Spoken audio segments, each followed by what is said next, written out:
In the beginning of SKK Dream Team, with our innovation, we had to make sure the process wasn't disorganized. To be able to create our 4-in-1, we needed needles, thread, sewing machine, fabric, and measuring tape. Number one, we began gathering thoughts about what type of fabric we would use, and we came up with the conclusion of using fleece fabric because it was thick and it had warmth to it. So we used Cameron as our 5'8" female model, and we ended up getting a 74-inch length and a 32-inch width. Then, as we were getting ready to sew, we then laid out gray fleece fabric for the base. Then we laid out the white stuffing to give the homeless victims some comfort. Then we sewed together the gray fleece and the white stuffing by hand by double threading and using the sewing machine. After sewing those two fabrics together, we then pulled out the colorful pattern to lay on top of the gray fabric and white stuffing so we could sew them all together. After sewing all three items together, including the gray and colorful fabric with the white padding, you now have a comfy sleeping bag. Your next step will be to sew on a plump headrest, which is where the homeless victim will rest their head.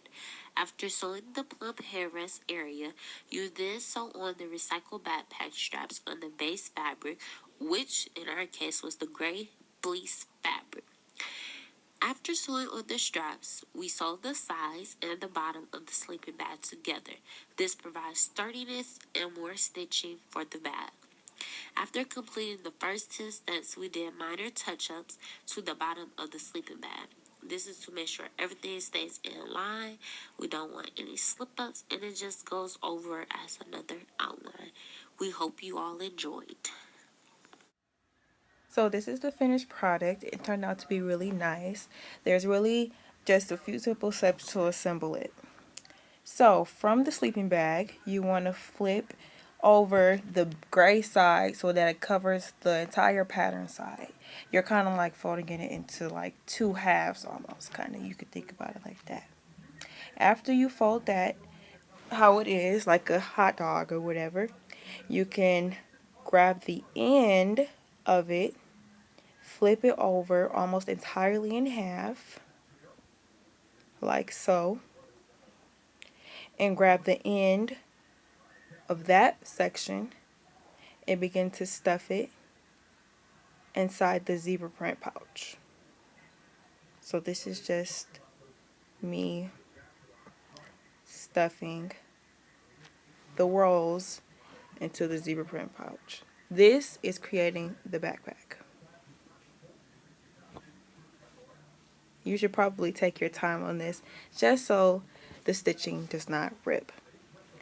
When this step is finished, you may flip over the top hatch and call it a day. Again, these are just clips of the final product.